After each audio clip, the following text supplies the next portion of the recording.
So I want to answer a couple questions, and this came from my guy Ian. Ian has some great questions to me this week. So like I said, guys, any questions, hit me on Instagram. And because I know that if you have a question, there's probably someone else out there who has the same question as you. So by you asking it, you're probably going to be helping out other people as well. So, and we'll talk about a little bit more in a little bit. But so first question I got, he asked, quick question, do you have any opinion on listening to music during workouts?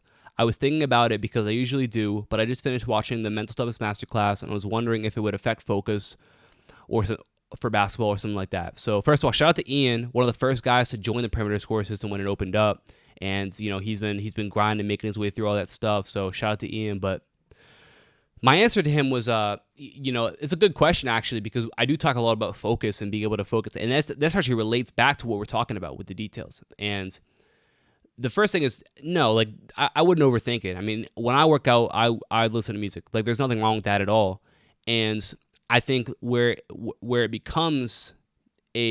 could become an issue is if you are just kind of going through it, right? If you can't stop yourself and pause your music and make sure you're doing the drill correctly, or make sure your footwork is right, your pace is right.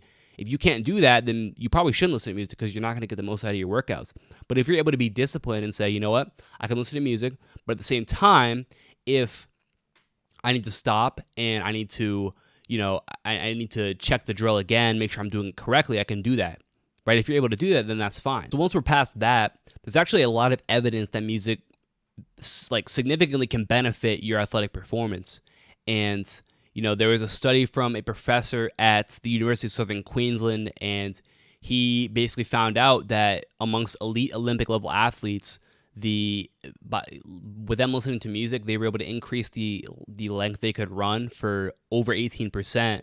And a lot of it had to do with the pace of the music, or the tempo of the music. So that was kind of a big thing, is if you want to get an increase in performance from your music, then you want to have a high tempo if you're doing a high tempo activity. Obviously, basketball is a high tempo activity. So, music like rap and heavier rock, like that's going to get you that higher tempo, which actually can scientifically increase your performance based on, a few studies. And essentially, what it comes down to was the disassociation between your mind and your body, right? Or more specifically, your mind and the pain you're feeling by running and doing all these things that are painful for your body. And music actually helps to sort of help your brain forget about that, so you're able to train at a higher intensity oftentimes.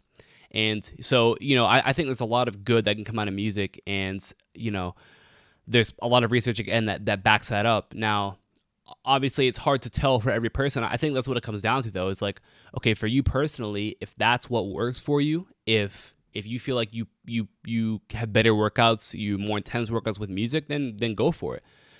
Again, just as long as you're able to still get the most out of your workouts, you're still able to focus on the details, you're still engaged in your workout, and you aren't just lost with the music. Okay, so that's something you have to think about. But again, if maybe you don't like music, then don't worry about it. But if that's what you want to do, then I would say there's no issues in not doing that. So that's a good question, though, because you want to make sure that you are as focused as you possibly can be.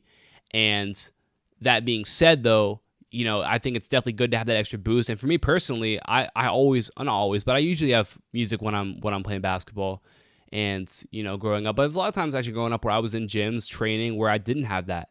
And I guess the one good thing is that when I didn't have music, a lot of times I was a little bit more focused on what I was actually doing, right? I'm a little bit more focused on the moves that I'm doing, on getting it right. But again, I think that varies from person to person. So, overall, to answer that question, I say go for it. Like, there's nothing wrong with it if that's what works for you. But I know for different people, it can be different. So, adjust that for yourself, and that'll, if that's what you're into, then absolutely go for it. I want you guys right now, go to the top link in my description and get my free Elite Perimeter Scorer workout. We're gonna work on a bunch of different skills that you need to have if you want to be an elite player in the perimeter. Make sure you guys check it out, completely free. Click the link, I'll send it right to you.